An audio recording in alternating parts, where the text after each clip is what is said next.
On this edition of the program, we talk a little bit about Epstein, but by and large, it's all going to be about the economy, stupid. I'm going to tell you how Liberation Day is going to end. And Jack Gamble of Nobody Special Finance is going to give you the roadmap of what the economy is going to look like from now until the midterms. Money, money, money, money, money. Everybody's got a price for the Politics podcast. It's all coming up next. The following is brought to you by Just Another Pilot.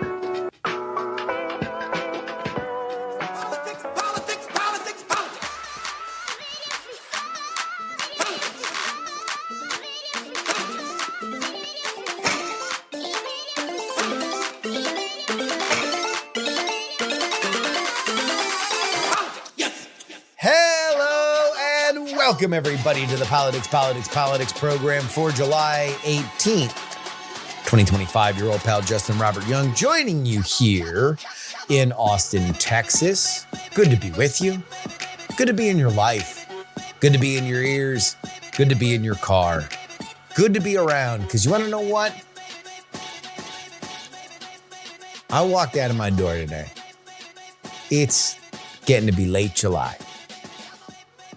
And it was below 80 degrees in Austin, Texas.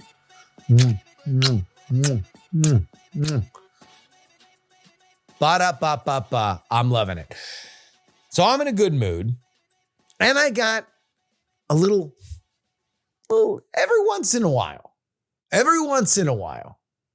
the atrophied muscles that used to be a reporter, They just almost involuntarily spring to life. And I've got a little something for you. I'm going to tell you how Liberation Day, this entire tariff psychosis, is going to wrap up. We're going to bring on Jack Gamble. If you've never heard of him, you're going to love him. He does a no-nonsense daily show on the stock market and the economy. He's extraordinarily knowledgeable. He's got a great personality. I had a blast talking to him, and I think you are going to have a lot of fun as well. And then in the update, we'll get into the Epstein Discharge petition, some rumors in the magosphere about what's going to happen with all that, and then a resolution to the rescissions package, a look forward with the Virginia governor's race. But let's go back in time, my friends. Let's go back to early April, because that was Liberation Day. Donald Trump promised everybody who was going to vote for him that the most beautiful word in the English language was tariff. The rest of the world was ripping off the United States of America. We have the most bustling economy in the world. After all, we import so much into this country. We buy so much of the world's goods that it's about time a few fundamental things change. Number one, if the world is going to sell into the United States, then the world needs the United States to be able to sell into their countries. Number two, we need to begin to re-onshore certain manufacturing. And number three, Trump wins. Now, that third one is very unique to the current occupant of the White House, but there is no doubt that there was a three-pronged attack. And so what we saw in early April was what looked to be an almost random board of a bunch of tariffs that were going to go on a bunch of different countries. Now, if you've been listening to this show, you know we didn't know whether or not Donald Trump really wanted to fundamentally reshape the American economy and make foreign goods extraordinarily expensive overnight. That almost assuredly would have sent us into some kind of recession or depressionary spiral. But you can make the argument that he was ripping off the Band-Aid for a greater good. Or is this rule three?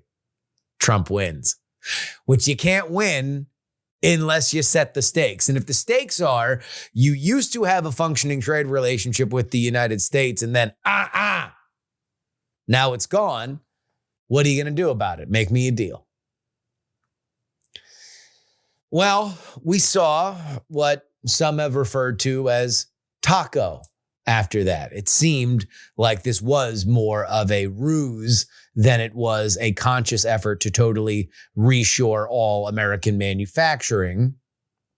And so now the question was, let's make some trade deals. And so there remain, dozens and dozens and dozens of countries that need to have trade deals renegotiated. But essentially, you can probably break them down into like 8 major ones. At the top of that list, China, the European Union, Japan. These are massive trading partners. Then, of course, Canada and Mexico. So let's throw those on there, even though we already made a new NAFTA trade deal before. But now we've decided that we don't want to abide by that. We're going to do a different deal. Fine. Again, rule number 3. So after a few extensions, we got letters a week ago. Donald Trump saying that in early August, there will be no more window to negotiate.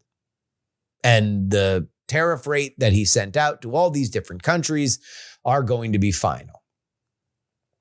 Well, it is July 17th.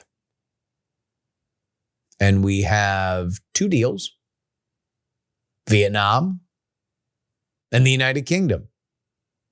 Important in their own right, but none of the big countries. And the clock is ticking. Especially if what you are trying to do is negotiate trade deals that sometimes take years because they are so detailed and involve such minutia. How the hell is that going to happen with so many different countries in such a short amount of time? Well, I'll tell you what the White House is telling other people.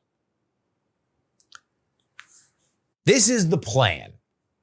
And before we get to what it is, let me just preface it by saying, number 1, even the people inside the White House don't exactly know what's going to go on. Donald Trump works in mysterious ways, sometimes a boon.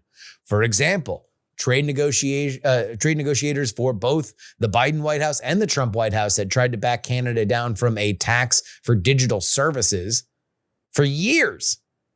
Canada, steadfast, the true north, strong and free, until, well, their icy hearts melted when Donald Trump put out a Truth Social saying all negotiations with Canada are halted unless they relent. Well, they sure got oot and a boot to make sure that they caved on that one. But sometimes it's also a bane. According to what I've heard, there are deals that trade negotiators for the United States have thought were final until the countries agreed too fast for Donald Trump's liking, at which point Trump pulled the deal and said, if you're happy with this, there's more we can get. Let's go back to the negotiating table. So with all that understood, here is what I suspect you will see before August. And it's another 3-phase dance. Here's the first phase, and what I believe you are going to see a lot of between now and early August. Joint statements. Do you want to lock in a tariff rate while we go through the rest of this process? Good. Come up with key negotiating lines that we can all agree to and put out a joint statement that we have made a phase 1 agreement. This is essentially what happened with the United Kingdom. That is what the White House expects from everybody to not have their tariff rate go up. A joint statement. This is a political move. This is not a legal move. This is 1 page, maybe 2, of agreements of basically what's going to go on. The White House will herald it as a trade deal. The stock market will go up. There will be stability in the land. And then the boring stuff of actually combing through all these tariff rates and trying to figure out what can be done on the executive side, what needs to be done on the legislative side for foreign countries, that can all be hashed out now that it's not in the center of the political maelstrom. Joint statements. That's phase one. Phase two, an interim agreement that is somewhere between 4 and 50 pages. So this will be after you've had the bespectacled boffins on either side of the divide actually comb through everything. Because what the United States wants is very specifically rules of origin. All right? Rules of origin. This is a tariff term that is very strictly policed, so you cannot avoid high tariffs from certain countries. Cough, China, cough. This was a big part of the negotiations with Vietnam. It is taxed, transported goods are taxed at a certain level, and that is totally designed to try to make China ship directly from China to not avoid the tariffs that are going to be put on that country. So rules of origin are going to be something that is already being spent. The time is being spent on. Only more time will be spent on it. That's phase two. Phase three. And this is stuff that you might expect like after the midterms in the last year of Trump's administration. Actual free trade agreement-esque deals. These are going to be 100 pages, right? 100 plus pages. This will have the specifically spelled out rules of origin that are all agreed upon. And there you go. You move forward. Now, you might be asking yourself, well, Trump started all this by scaring the hell out of the rest of the world, saying that there was going to be these much higher tariffs. If you agreed to lock in their tariffs by step one, just with the joint agreement, what makes you believe that they will be compliant to go for the rest of this far more tedious, possibly far more painful process? What I am told is 232 agreements. What are 232 agreements? Well, aside from our friend Big Jim, the trade nerd, 232 is the way that you can challenge whether or not somebody is actually upholding your side or the bargain that you have struck. The example I was given is Mexican tomatoes. It is well known that Mexico are dumping more cheaper tomatoes into the United States than they should be allowed via the trade deal that they signed. The United States has suspended investigation into this. So essentially, we have agreed, for reasons of keeping it moving, to not look into this, despite the fact that everybody knows what's going on. What the United States is telling these partners is, we will actually make this ugly. We will actually start blowing the whistle on people that aren't playing fair based on the deals that we have made. And so what you better do now is, while the pipeline is still going, make a better deal. You're going to have time to figure out how to put it together. You can message it to your own people. That's your side of the aisle. But we are going to enforce your participation by still having something that we can make messy. So, what can you expect? Before now in August, a bunch of joint agreements. And this kind of plays into what has been messaged by the White House, what I had heard is that at any moment, there were a bunch of deals yet to come. You saw this with the One Big Beautiful Bill, that they were like, all right, we're going to get the One Big Beautiful Bill out the door, and then we're going to start announcing. We want to make sure that we have a bunch of announcements of trade deals, boom, boom, boom, boom, boom, one after another. But this is something that they are loading bullets in the gun that they want to pull the trigger a bunch of times in a short window, right? That always was a head scratcher to me because it would imagine that these kind of deals were further along. And these deals don't usually happen secretly, not when there's two countries worth of press that are looking at them. So it's like, it seems odd that they'd be able to negotiate all this in secret. Are the deals going to be super weak? Well, now we know. They're going to be joint agreements. The deals that are announced will be essentially political handshakes. And that is how this whole Liberation Day stuff is going to end. But trade deals are only a part of the economy. And to understand that more, we bring on our brand new friend, Jack Gamble of Nobody Special Finance.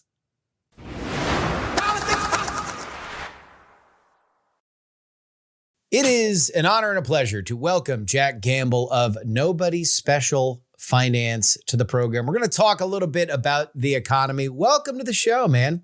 Thank you so much for having me. I appreciate it. I think I realized when I was doing some research and preparation for this that I found you when you did a 60-second breakdown of the FTX collapse, because I thought, I knew enough about crypto and enough about that, but it became a real go-to resource, A, to check what I knew, and B, to be able to explain it to other people. How did you get involved in finance? It was just kind of dumb luck. My background is in finance. My degree is in mechanical engineering. I worked in commercial nuclear power for 15 years. And it was in about September of 2019, I noticed an article. I've always done my own finances and I've always watched markets. But in September of 2019, there was an event called Repo Madness that happened in the bond market. In financial circles, it's pretty well known, but I think the average person knows next to nothing about it. And I would include myself in that particular demographic. So this was like September of 2019. There was this sudden surge of borrowing costs overnight in what's called the repo market or repurchase market. Banks typically make these massive loans back and forth every night to settle their transactions. And for whatever reason, in the middle of the night, September 17th, 2019, it got real expensive. It went from, a fraction of 1% to all the way up to 10% in the blink of an eye. And the Federal Reserve very abruptly started injecting liquidity, is the phrase that they always use. That means printing money and loaning it out. Yeah. And this was at a time when the economy was supposedly booming, unemployment all-time lows, inflation was low, stocks all-time high, everything was good. And then all of a sudden they're printing money, and that just did not sit right with me. I knew enough to know something was majorly wrong, but I had no clue what I was seeing happen. So I started going down that rabbit hole, and really YouTube was the best resource I found because you get nothing but sell-side research in the financial press. The financial press just wants you to shut up and buy stocks. That's all they ever want people to do. And then I realized there was actually these very massive underlying flaws in our financial system that, the price of all of these assets was not sustainable. Something major was coming in financial markets. And I watched this continue until about December of that year, December of 2019. And something's majorly wrong here. And then, of course, the vid happened and everything that took place with the disease. But really, to this day, I maintain that a lot of what we saw with COVID was just an excuse to dump trillions of dollars of money into the system. Because if you were paying attention to what was happening in the bond market, which really does rule the world, it's the bond market that rules the world, you could tell something major was coming. And same thing before the 2008 global financial crisis, there was a blow up in that repo market.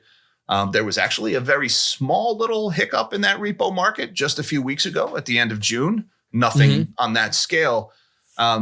But that's what led me to finance. And typically you'll find the answers in what the money is doing versus what the politicians are spinning and what the talking heads are saying.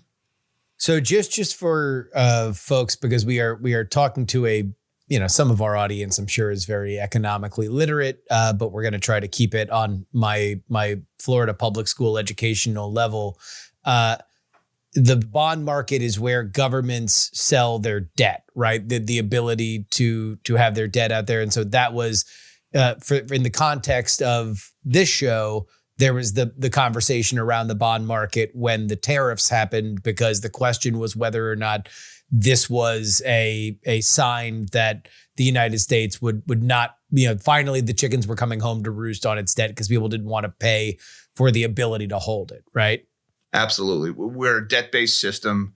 When you hear the bond market, that typically means any debt, but most people think U.S. government treasury bonds and treasury bills. But that also includes corporate debt. So it's massive. And compared to, the stock market gets all the attention, but the bond market is much bigger and much more important than what the stock market does. So the reason why I wound up continuing to follow you is because when the Biden administration took over the economy in 2020 and we had large scale inflation, a very weird thing happened. And you were pretty much the only person that I could find in my Twitter feed, because I had followed you from the FTX thing, that was giving voice to this gut feeling I had in my head, because everything I saw in my life pointed to the idea that there was either a recession here or a recession coming. People were complaining. They didn't have money. It was more expensive to live. Everything except the actual numbers that would point to a recession. And you have a very no holds barred kind of look at these things. And you had a similar perspective. And yet here we are. Joe Biden has come and gone. The inflationary spike happened, and now, slower than the Fed was telling us initially, it was eventually transitory. We are now seeing those numbers lower.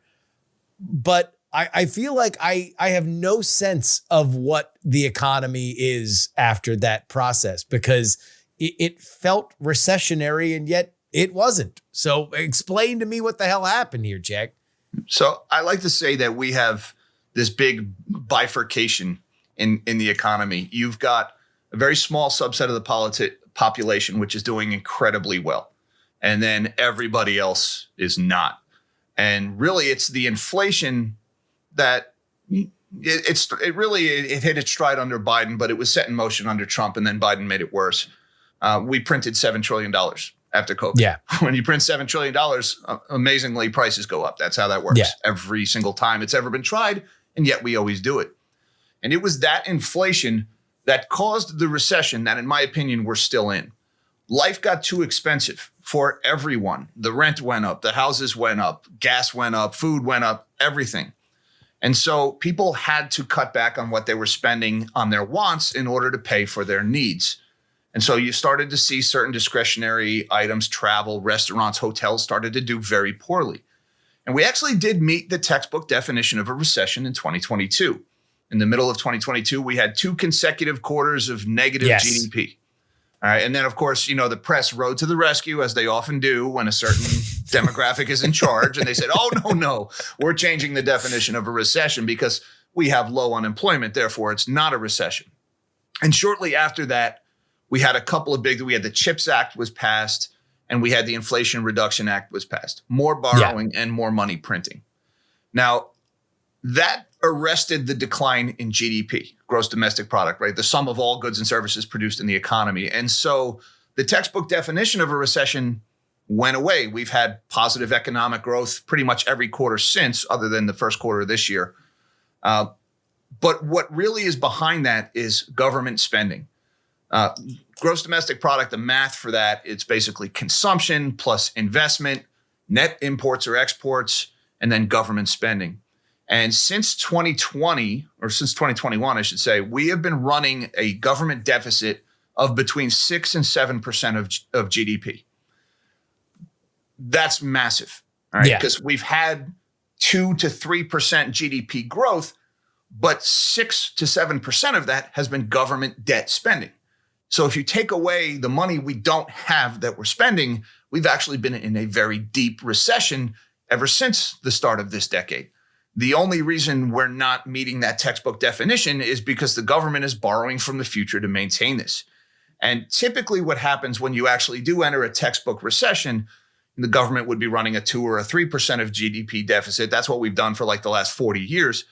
Then the government would increase their spending in order to try to lift the economy out of a recession, some kind of stimulus package like Bush did. But we're doing that already before the actual recession starts. So we're already spending like we're in an economic disaster, but they're telling us everything is great. So it's fake is really the only way I could put it. And, within that, we've got things like the unemployment rate, which is still pretty low if you just look at the math, because nobody ever opens up the jobs reports that come out every month and reads the attachments in the tables. For the last several years, we have lost millions of full-time jobs in this country, and they've been replaced by part-time jobs. And they've been replaced by gig work like Uber drivers, Lyft drivers, and OnlyFans. On the unemployment report, somebody who used to work a full-time job with benefits and a nice 6-figure salary looks the same as a guy who only works part-time for Uber now. So within this data, there's a lot of lies that they've been telling us, all while the mainstream press continues with this narrative that the economy is booming, everything's good, look at the stock market, just shut up and buy more stocks. But your lived experience, what life is telling you, hey, this is really expensive. I used to be able to afford this, now I can't. That is what 90% of us are living in, and 90% of us have been in a recession since 2022. This was something that I kept trying to explain to friends of mine that do well, and where I was, talking about the election and explaining, hey, look, there's a lot of anger about the economy. The economy is bad for a lot of people. And I was being told by my friends who do well, what do you mean? It's great. The economy is amazing right now. And I'm like, well, to me, the dividing line was 6 figures.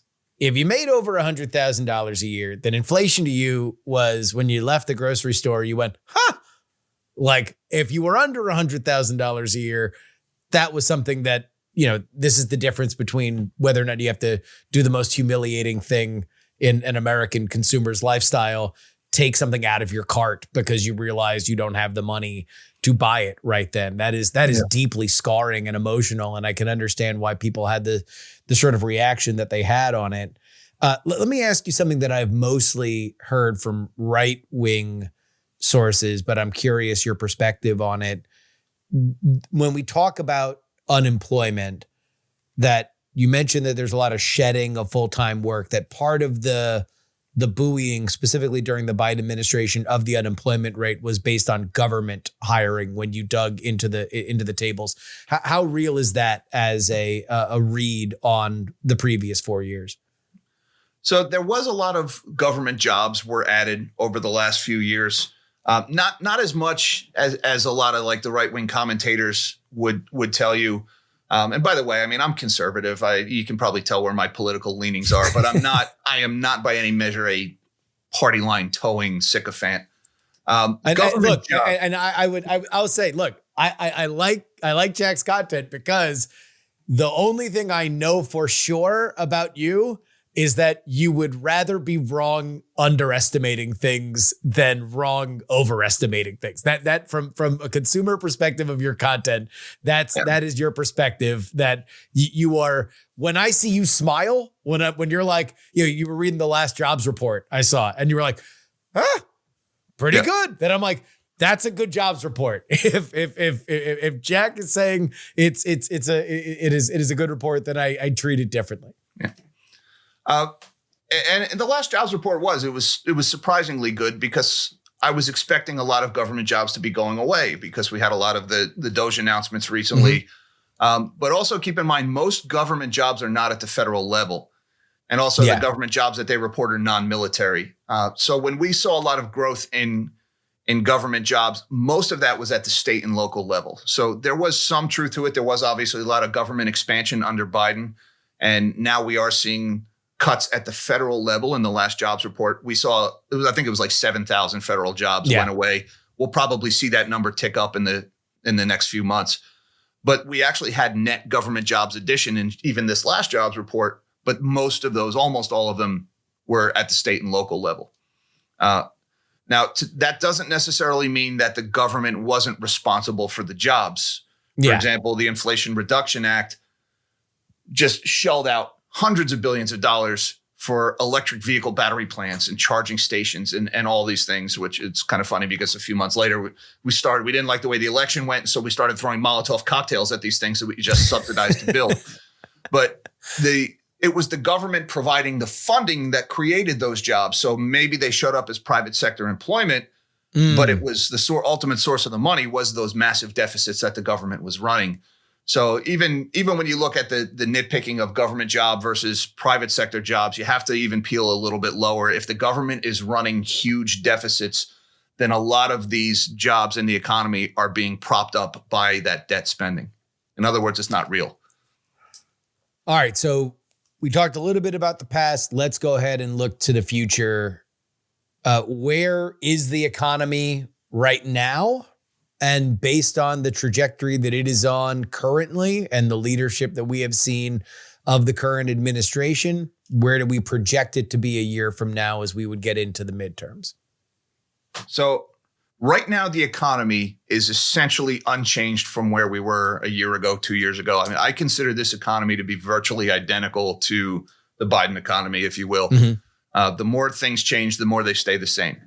There was a while there in the beginning of this year where it looked like things were going to be different. There was a lot of headlines about spending cuts every day and how their program was getting slashed.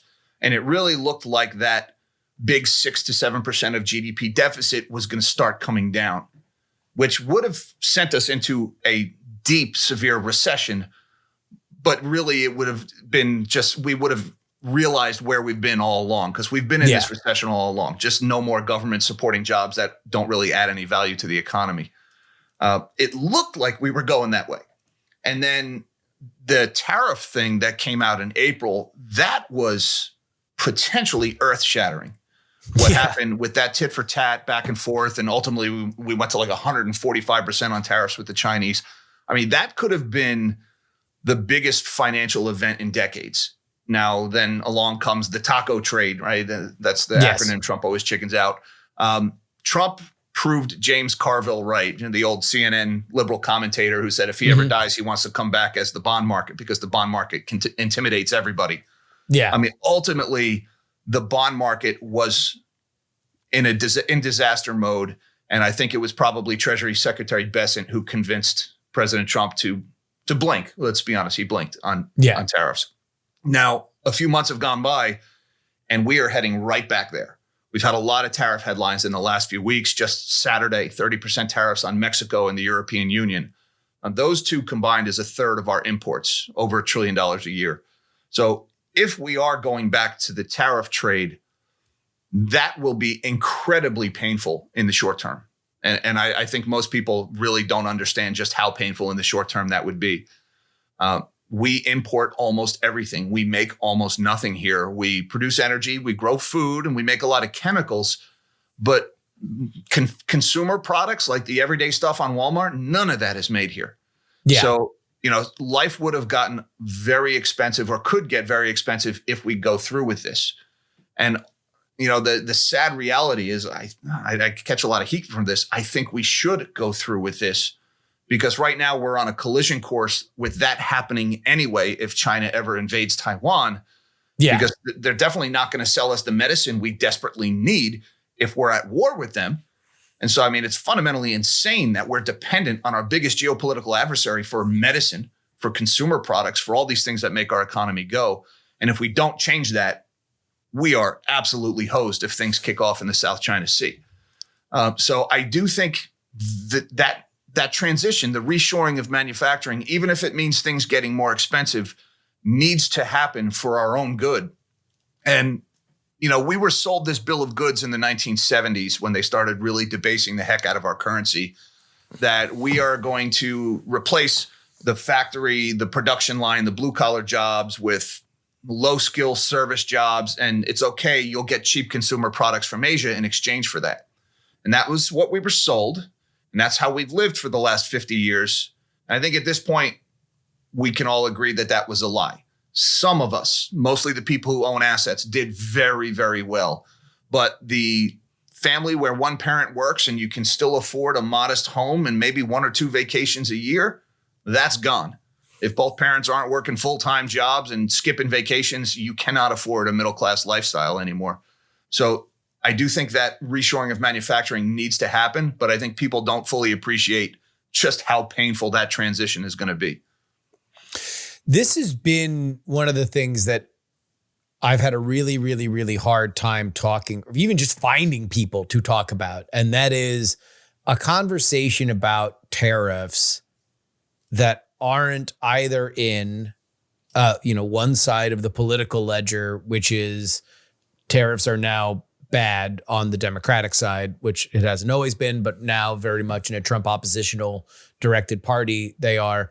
But then also on the right side, where the most dominant voices have been anti-tariff, like they have been free trade voices on the right. And so there doesn't really appear to be a ton of people out there even to discuss the concept of, all right, well, if we raise tariffs 10%, how much of that is passed on to the consumer? How much of that drives reshoring? How much of that does X, Y, and Z? And I don't think anybody can look at how the White House has operated. It's especially with, the Liberation Day stuff that appeared to be just kind of written in Sharpie randomly when he walks out, or how it's been handled lately, where the number moves seemingly randomly with, Trump's affection for Jair Bolsonaro now putting 50% on Brazil, or even the idea of any of it's real, or if it's literally just Trump saying, I'm going to unplug the world's economy unless you give me $5 right now. So from your perspective, you said it's probably better for us long-term if we are onshoring things. And I think that there are some of these conversations that go beyond economics. When you're talking about medicine, you're talking about steel, you're talking about things that we found out during COVID. Hey, it's not great to have the place that launched the virus be your master for medicine, because then it prevents you from doing things like saying that they released the virus and demanding they turn over sequencing information so maybe we can stem this problem. But there are some things that a free trade perspective still probably makes a little bit of sense. The question is how much sense when it is reshoring. So from your perspective, is there a halfway? Is there some version of this that we don't jackknife the economy into a deep, dark depression, but we do make it more costly for the Walmarts and Targets of the world to find people that are onshoring some of these things? We incentivize that to happen in a way where there's not a gigantic clash. I think there may have been a halfway solution 15, 20 years ago. Mm-hmm. Probably was the time to have that conversation. My biggest concern, and look, like the libertarian in me is like clawing at my skin, right? Tariffs, what happened on Liberation Day, if it had gone through, would have been the single largest tax increase in American history. Let's not downplay what that would have really meant for the average person. And that's why I say people really don't appreciate how painful this transition, if we decide as a country to make it, would be. But the geopolitical end of it is what worries me the most here, and why I think it's so urgent that we do it now. All of the military academics that I've read and all the literature on China's preparations for Taiwan says sometime around 2027, 2028, they go. And, if you think a 50% tariff on the medicine you need to stay alive would be crippling to you, imagine if you can't get it at all, no matter how much you're willing to pay, because the only place to make it is in China. And you want to wait until Taiwan happens to worry about that. Well, it's already too late. So, is there a halfway? Now, I don't think so. You definitely can't do that in 2 years. And even if we were united as a country, as a people, and decided we're all going to do this, which we're definitely not, we're nowhere near united on the subject, we would still struggle to accomplish this in a few years, because it took us 50 years to offshore everything. So, the clock is ticking here. It's already too late. I just hope, we're seeing some movement on things like rare earths there, and even that, I made the joke on my channel the other day. I called it government magnets. We had the Department of Defense bought 15% of the stock in this MP Materials company. Since when does the Pentagon buy stock in a company? Well, it's the only way we're going to get this neodymium out of the ground that goes into everything from missiles to electric vehicles and everything else. So wait, this is an American company or a Chinese company? Yeah, it's an American company. It's the only functioning rare earth producer in the country.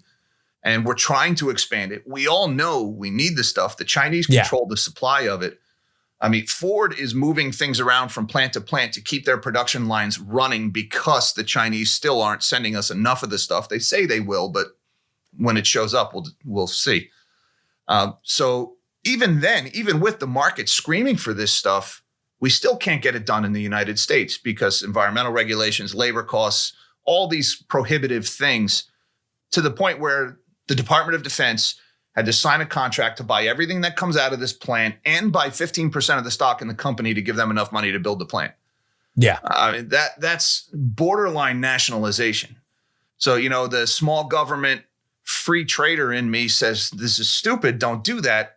But then the prospect of the Chinese cutting us off and what that means, do you want to go cold turkey or do you want to start to address the problems? We need to do that with medicine.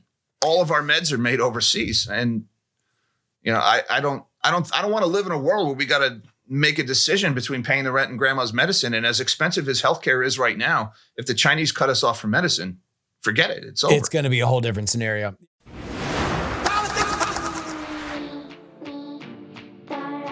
This is your update brought to you by TakePoliticsSeriously.com. 2 bonus episodes each and every week. Head on down. Get yours today. TakePoliticsSeriously.com. House Republican leaders are under pressure to send members home a full week early because they are afraid about a discharge petition that would release all of the Jeffrey Epstein files. This petition was authored by Representatives Thomas Massie and Ro Khanna and could eventually force a House vote on publicizing Epstein-related records. That could begin as soon as next week, at which point the House members would then go to their constituents and would have to answer questions about Epstein. So, what is a discharge petition? I'm glad you asked. A discharge petition is a way that the members of the House can go around House leadership to get things on the floor and force a vote. So if you are a Republican, in this case, because there's Republican leadership, and the leadership doesn't agree that your bill is a priority and they won't bring it up, but you believe you have the votes in general, that you could go around leadership, well, you can push a discharge petition. That is something that is easier to do if it's an issue that the other party wants to sign on to. So right now, Democrats are Epstein crazy. They love talking about Epstein. There is a very funny idea that the current Democrats are just sort of MAGA tape delayed by a year and a half. It's like when songs used to be popular in Europe, like a year after they were popular in the United States. So like bands would they'd go on European tours or world tours, for albums that had come out 2 years prior in the US, something like that. Because it's now it's what are the top 2 things that have been talked about by Democrats over the last month? The deficit and Epstein.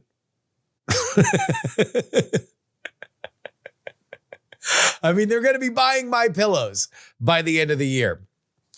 Anyway, Democrats are all into Epstein right now. And so you have somebody that just don't give a hoot in Thomas Massie.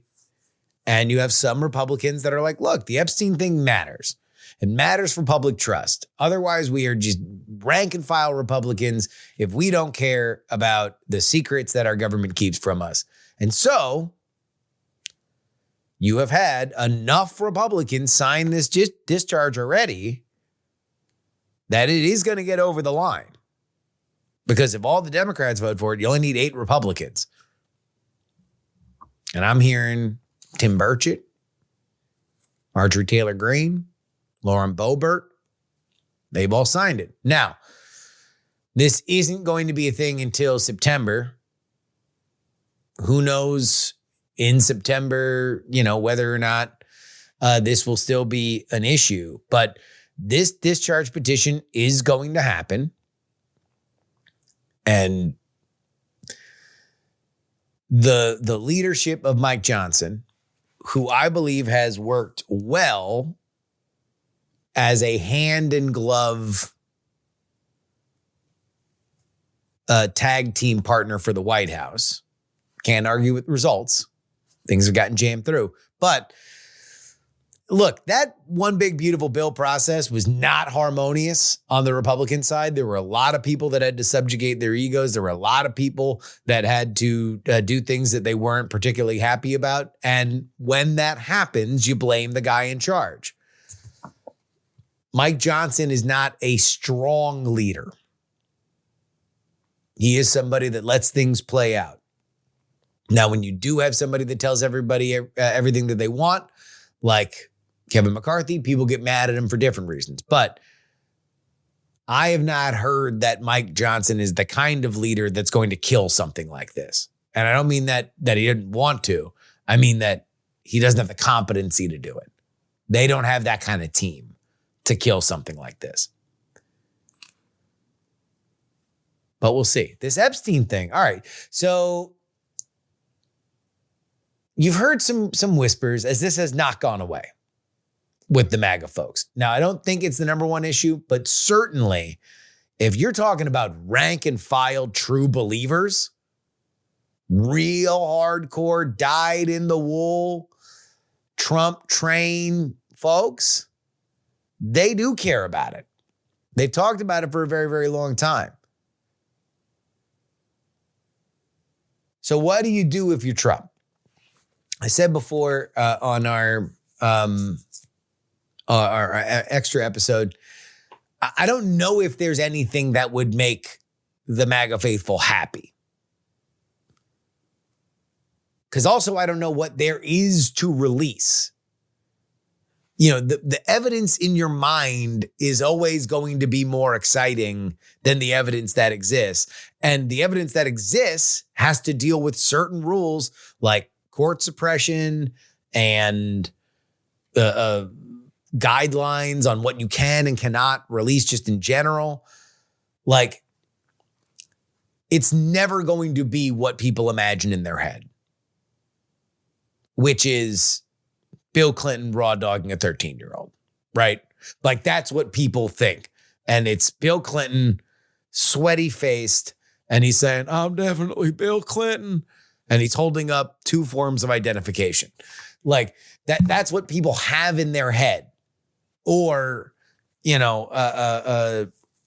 Jeffrey Epstein in a shadowy room in Jerusalem turning over VHS tapes because he's an agent of Mossad. Like, there's thoughts in people's heads that just will not go away. So I don't know what you can do. But one of the voices that I have followed in this new version of the MAGA coalition, because I believe she's a very interesting voice in the Maha wing, but also somebody who has spent a lot of time in the world of true crime and conspiracy, is Jessica Reed Krause, House and Habit. She was a former Instagram influencer who has now taken a turn into the world of political celebrity gossip. She was very close to RFK Jr. She's a must read, in my opinion, if you want to follow this kind of stuff. Her suggestion is either Trump impanels a special counsel to look into this, or Ghislaine Maxwell testifies before Congress. Now, according to Jessica Reed Krause, who has allegedly, according to her, she has a source inside the prison where Ghislaine Maxwell is currently housed. She believes that Ghislaine would demand either a pardon or a commutation for speaking out.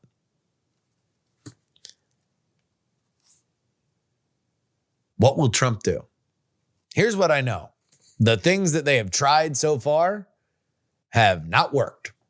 In fact, it would be better if they had done nothing at all. If they had just left this, and whenever anybody asked about Epstein, they just said, we're working on it. It's very hard. We are working on it diligently. Trust me, we will let you know when we have something. Because right now, they said, case closed, open up the hornet's nest. Then they put out this video of nothing that apparently was looped. Gigantic, raising way more questions.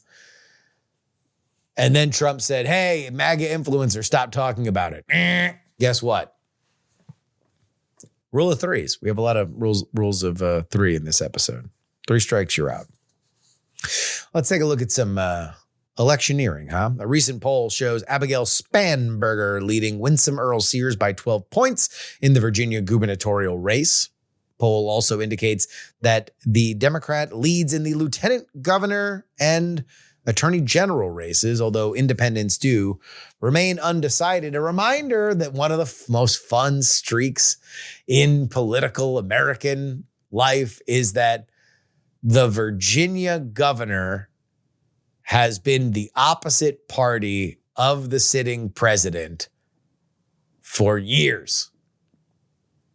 And this was an upset 4 years ago when it looked like Joe Biden had ushered in a new realm of Democratic power. You had Terry McAuliffe, a former governor of Virginia, running. A reminder that the governor does have to change every 4 years. You can come back, but you got to take some time on the bench. And no, a star was born in Glenn Youngkin, then running on educational issues. Winsome Earl Sears does not appear to have the natural charm of Glenn Youngkin. Also, Northern Virginia on fire for the Democrats after many of them lost their jobs in D.C. But obviously, we will keep an eye on that. Would love to get out there and take in some of that race.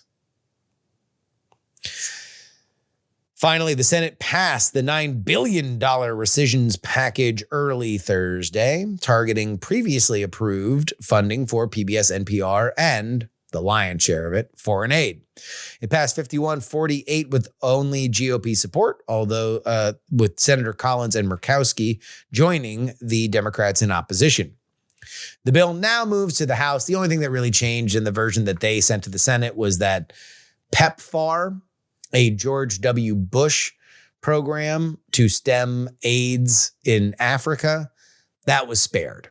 So it's like $400 million for PEPFAR that will continue going. Everything else cut. So you would imagine that the House is just going to go ahead and pass that. Democrats fear that this opens the door to future Trump-led rescissions that could undermine bipartisan spending deals. Of course, you do need to fund the government, and that's going to need 60 votes requiring Democratic support. That's your update. TakePoliticsSeriously.com, where you need to go if you want to get bonus episodes of this show. And now, back to Jack.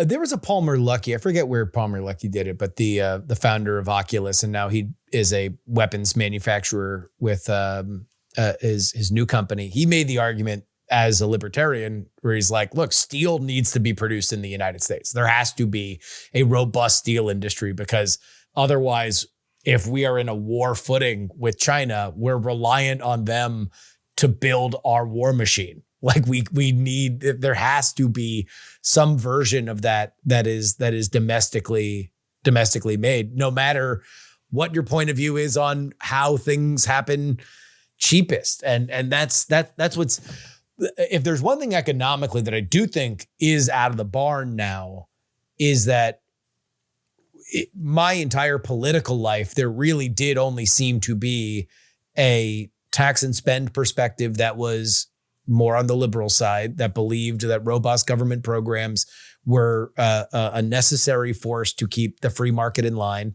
And then a more libertarian-driven conservative perspective that was the cheapest we can make everything means the society will be better, and that government programs, while possible, are also prone to corruption or bloating. Now, whether or not anyone's hewed to that perfectly, obviously can fill books and has, but now there does seem to at least be this kind of third way that is emerging of protectionism on some level, but for reasons that you just spelled out, that it's like, hey, look, there's a real dark side if we don't have anything made here. Like this is not a robust, beautiful collective worldwide where everybody is a good, rational actor. And I tell you, Palmer Luckey, the CEO of Anduril, that's the defense contract, the defense company that he made, he's made some really good points, and at least somebody is taking this on. He gives me a little bit of hope that maybe we can pull this transition off. He's been drawing a lot of attention to shipbuilding. Yeah. We forgot how to build things in this country. We can't build power plants. We can't build pipelines. We can't build ships. The last few naval defense procurement processes the last few ship projects, the Littoral Combat Ship was a total failure. I mean, half the hulls that we built over the last 20 years have already been decommissioned because they were a maintenance nightmare. We had this big AUKUS deal with Australia, the UK, and the US a few years ago. The French Biden, the Biden loved it. He could not stop talking about it. Well, we were going to build all these Virginia-class attack submarines and sell them to the Australians and the UK. They were going to help us, hem in the Chinese in the event of a naval conflict. We just told the Australians, you got to wait for your submarines because we can't build them fast enough. We're building our own first. We've had the Constellation-class frigate is the new. It was supposed to be an off-the-shelf copy of this French Frem-class frigate that they built, and we say, okay, since our design process takes too long, we're just going to build this French model frigate here in the States. And then, of course, a million design changes later, it looks nothing like the original, and the ships are years behind schedule, billions over budget. And then just recently, the next aircraft carrier, the next Ford-class carrier we were supposed to put into service has just been delayed by several years. We cannot build boats.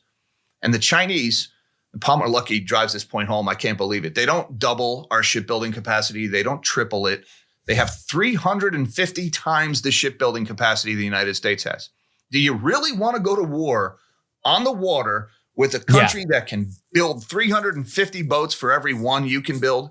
I don't care how good your current fleet is, you're going to lose that war over time.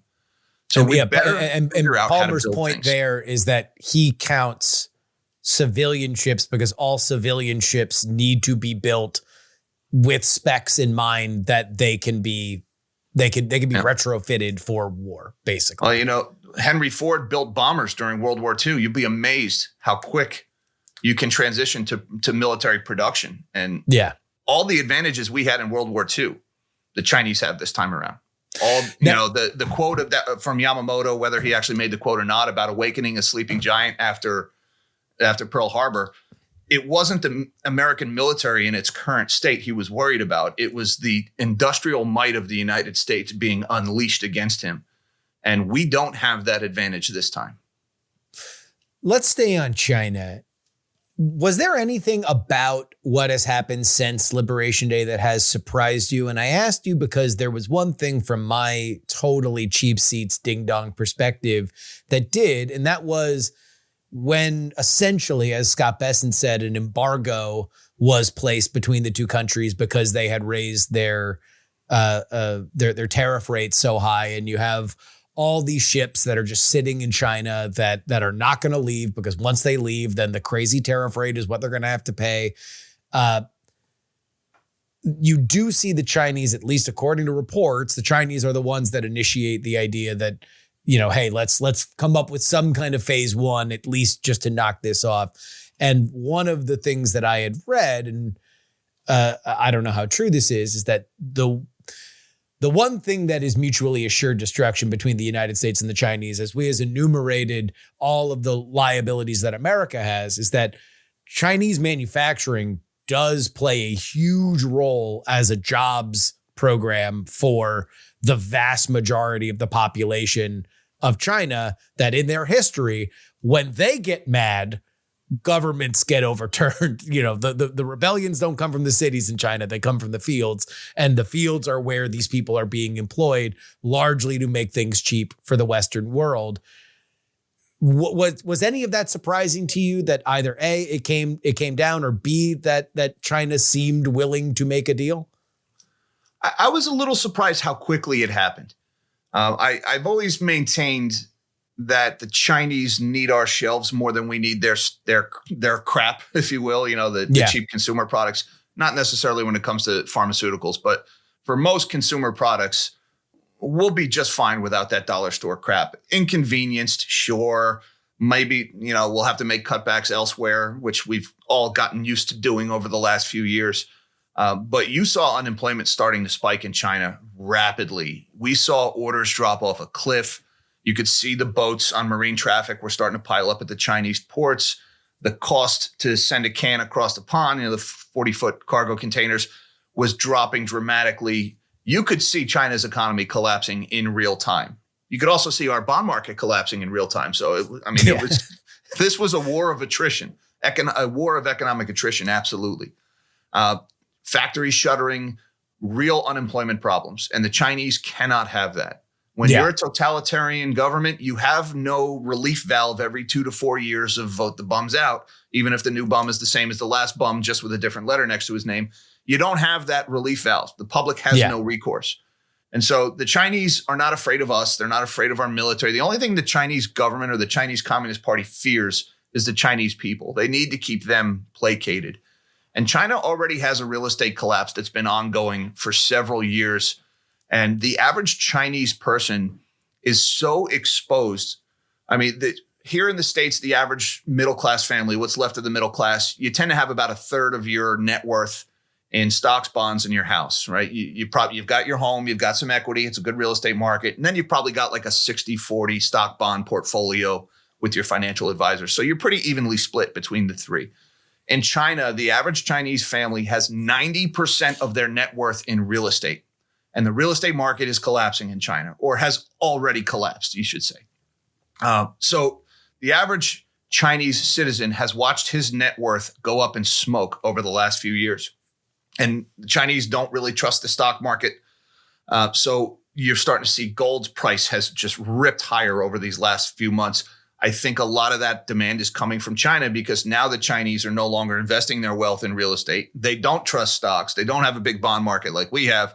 They're buying gold instead. So, economically speaking, the Chinese were every bit as desperate as we were. You could see it in so many aspects of the numbers. Now, some things have surprised me. Like there was an article the other day, Nissan is considering building Hondas at their American plants now. Nissan is a Japanese automaker. They are on the brink of bankruptcy. The company may not exist in its current form a year from now. And they've been shuttering their plants for the last couple of months. They were going to be bought out by Honda. Honda bailed out at the last minute. They couldn't reach an agreement. But now Nissan is saying, hey, we got these plants in the United States. You want to build Hondas? Honda's like, yeah, sure. So that's a very rapid reshoring there. That happened pretty quick. This story just broke late last week. I was pretty surprised to see that, because we put these 20% tariffs on autos coming in from Japan. So that's a success story. The fact that Honda's looking to build these cars here. Now, it's at a plant that used to make Nissan, so there's no net gain in jobs there, right? The people who used to build Nissans are building Hondas now. But it does show foreign companies will reshore to the United States if the price is right. And then you've also seen things like Levi's says they're not going to raise prices. There was a story late last week. Kohl's is saying they're not going to raise prices, mainly because they can't. The apparel industry has been really hurt hard by tariffs, and there is no ability to absorb higher prices. If they raise their prices, people ain't going to shop. So that's going to hit their profit margins. So some companies are seeing their profit margins compress, not passing those costs on to consumers. Other companies are passing those costs on to consumers. So it's a case-by-case basis. It doesn't automatically mean prices go up. But in some cases, it means profits go down, which could eventually hurt employment, things like that. All right. I have an inflation question here for you. Do you think that we will see an inflationary spike between now and next November? Yes. Yes, How I much? do. As much as I wanted President Trump to be different, he has shown that he is a borrow, print, and spender. As I was so encouraged by the spending cuts I saw at the beginning of the year. Yeah. And, there was even a headline, we were going to cut Pentagon spending by 8% a year for the next 5 years, which would have been this massive savings for the government. And then the big, beautiful bill passes and nope, we're spending even more on the military for the next few years. So we're still running those 6 to 7% of GDP deficits. They're getting bigger, not smaller, or at least they're treading water. As hard as it is to cut spending, they're probably going to get bigger before they get smaller. And so the only way to do that is to keep borrowing from the bond market. Eventually, the bond market will throw a fit. And historically, whenever that happens, the Federal Reserve turns on the money printer in order to enable that borrowing, and we get inflation. And you can see that in every asset class across the board right now. Gold is making a new all-time high. Silver will probably be at a new all-time high very soon. Bitcoin hit $123,000 overnight last night. I mean, it's down now a little bit, but stocks are at all-time highs. Residential real estate prices still hovering near all-time highs. The price of everything is at all-time highs, where asset prices rise first. That's typically how inflation hits. It hits in a very predictable order. First, the new money goes into asset prices, chases stocks, chases gold. We're already seeing that. Then you see that new money starts to chase consumer products. That's when your CPI starts to go up. The last thing to go up is people's wages. But before we let wages go up, the Federal Reserve comes in and says we need to fight inflation now, and we're going to raise interest rates and put people out of work. And so the wages never go up. We just go back and start over. Yeah, I do think we're going to see a spike. Will it be 2022 spike? No, I don't think it'll be that bad. But I do think inflation's going higher. We can already see the money supply is growing again. It started growing at the end of 2023. After the big inflation of 2022, the Federal Reserve said we're going to start quantitative tightening, which is money destruction. They destroyed about $1.5 trillion. It caused interest rates to go higher. The banks started to fail, and then we reversed course abruptly. Now we've got this whole new private credit bubble that's sprung up, and this AI bubble that's sprung up around that. And so we've had $1.5 trillion new dollars have appeared into existence in the last 2 years. The money supply is right back to the high that it was at in 2022. And so I think consumer price inflation is coming right behind that. Now, I wanted to spend, this has been a great conversation. Thank you so much for coming on. I wanted to spend so much more time talking to you about the AI bubble, but we're going to have to bring you back and do that just real quick, since we began this conversation talking about your 60-second video on FTX. I'm not going to hold you to it, but if you can give us a thumbnail portrait of one of your new fixations, and that is the inflated stock worth of some of the companies that are pillars of this AI revolution. Yeah, AI, really exciting new technology. It can do some pretty neat stuff. But one thing AI can't do is make money. There is not a single profitable AI company in the world right now. They are cash burning infernos. Now, the AI hardware companies are making money hand over fist. NVIDIA is making money hand over fist. NVIDIA is selling their chips to these big data centers, and then the data centers are renting those chips by the hour to the AI companies. The AI companies all lose money. OpenAI lost $6 billion last year, right? Lost $6 billion. That's important. They do not make any money.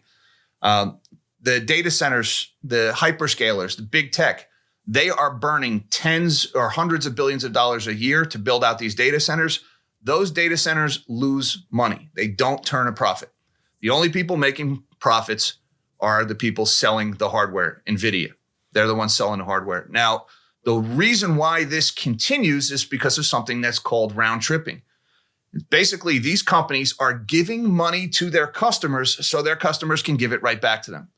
NVIDIA made investments in 49 of their own customers last year. NVIDIA gives cash to an AI startup or to a company like CoreWeave, this big data hyperscaler. And then CoreWeave takes that money, gives it right back to NVIDIA to buy their chips, and NVIDIA reports their own money going around in a circle as revenue. And NVIDIA's revenue numbers just keep going up. Facebook is doing it. Microsoft is doing it. Amazon is doing it. They're doing it with all the AI companies. They're giving cloud credits, or they're buying chunks of these AI companies like OpenAI. Microsoft bought a huge chunk of OpenAI, but they didn't buy it for money. They didn't give OpenAI cash. They gave OpenAI data center credit. Yeah. It was a coupon for free data center rentals. Yeah. Now, as OpenAI redeems those coupons, Microsoft reports it as revenue. There's no profit in there. It's just their own money going around in circle, but Microsoft's revenue keeps going up and people keep buying the stock.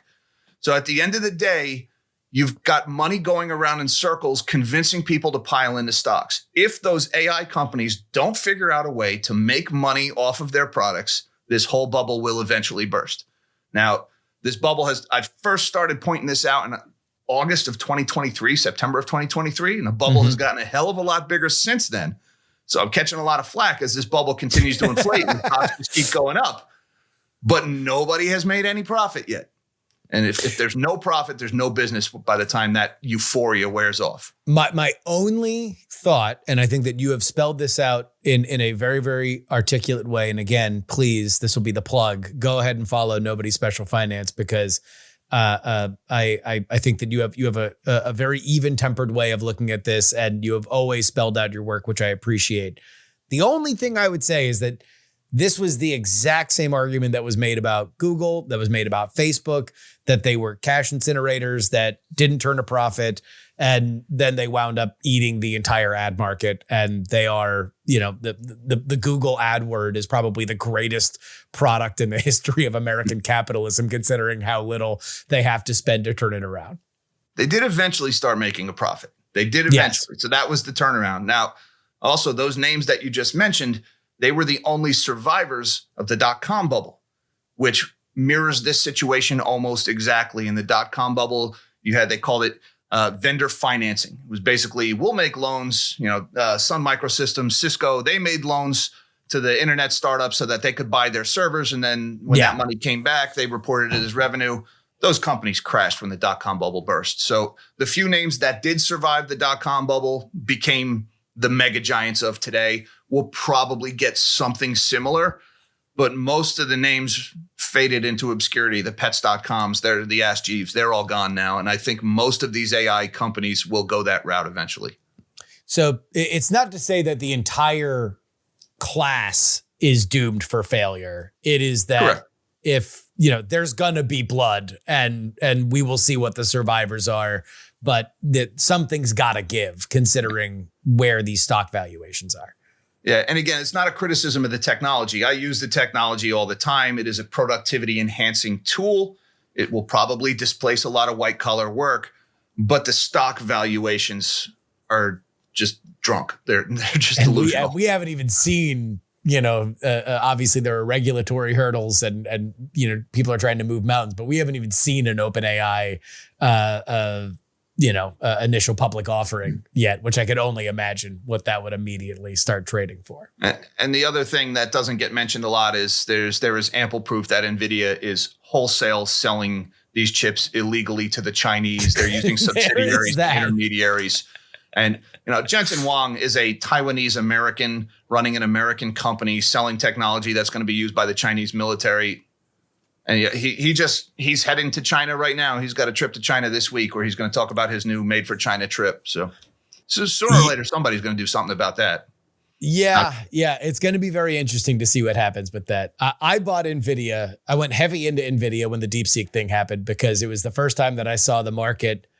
Like I'm fairly invested in AI, but I'm like, oh, this DeepSeek thing is dumb. Like I have no idea why people are selling. There's a million reasons that you could say these stocks are overvalued. DeepSeek, the myth that it created a ChatGPT 4 based on, a double stick tape and gumption was one of the dumbest things. And the far more likely thing is what you just said. They had chips that they weren't legally allowed to have, and they were able to possibly use stolen tech to make a few really, really interesting things to move the market forward. But that was stupid.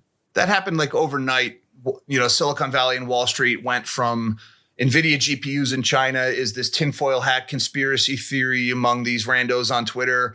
And then DeepSeek comes out and overnight they're like, oh yeah, DeepSeek has 50,000 H100 GPUs. What happened to last week? Now it's like just casually accepted as common knowledge. It's a couple GPUs in Beijing. Who cares? Don't be such a prude.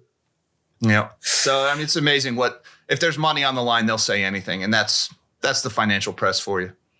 Well, I'll tell you what. I'm sure there's plenty that we could talk about in terms of the comparisons of the political press and the financial press, and I'm sure we hopefully will in the future, because I would love to have you back on sometime soon. Jack Gamble, Nobody Special Finance. Where can people find you?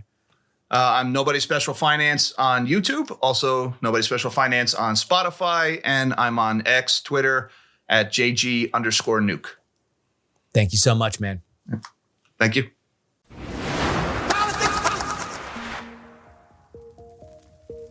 And that'll wrap it up for us today. Politics, written and hosted by me, Justin Robert Young, for Dog and Pony Show Audio in Austin, Texas. You can send me an email, theyoungamerican@gmail.com. Find, follow, and share video clips of the show. Justin R. Young on TikTok, Justin R. Young on X, on YouTube, where you're watching us. Politics. Search for it. Like, subscribe, comment, look at our shorts, look at our full episodes. It's all there for you. You can support us with a one-time donation, paypal.me/payjury, PAYJURY, Justin-Young-20 on Venmo. Cash App is PX3Cash. Send me anything you'd like in the mail. Post Office Box 153184, Austin, Texas, 78715. The only place you can get our bonus content is at takepoliticsseriously.com. $3 a week. Get you 2 bonus episodes each and every week. Even cheaper when you go annual. $99 for the entire year. Under $100 for over 150 episodes. Folks, I'm giving these things away. I look in my baby daughter's eyes and she looks back at me and says, Papa, why do you give the content away so cheap? And I say, because the people deserve it. They work hard for a living. I'm not trying to break the bank. I'm trying to make a living. She says, Papa, you are wise. And I say, you're not able to talk. I'm hallucinating. However, the only people that get their name read at the end of the show are the fine folks in our foundational tier, including Sonny Black, L3PO, Peepaw, Scott, Middle-Aged Mike, Tom, Sarah Jeannie, Jeremy, Pro Idiot, Chiller Tomatoes. Oh yeah, it's Adam, Neil, AB Puppy, Just Another Pilot, Dr. Whiskey, Michael, Fat Tony Speedjays from New York, Will, The Borge B, Matthew, Matt, Andrew, Edwin, Sam, Andrew, Phil, Edison, Devon, Paul, a dog named Checkers, Gloria, my mom, Jerry, Trucker, John, Berkeley, Steven, and Zombie Doc. You want your name in those hallowed halls? One place to do it. TakePoliticsSeriously.com. Have a good week, everybody. We'll be back next week. Until next time, this is your old pal, Justin Robert Young, saying, some shows talk about politics, others talk about politics, and still more discuss politics, but this is the only show that dares discuss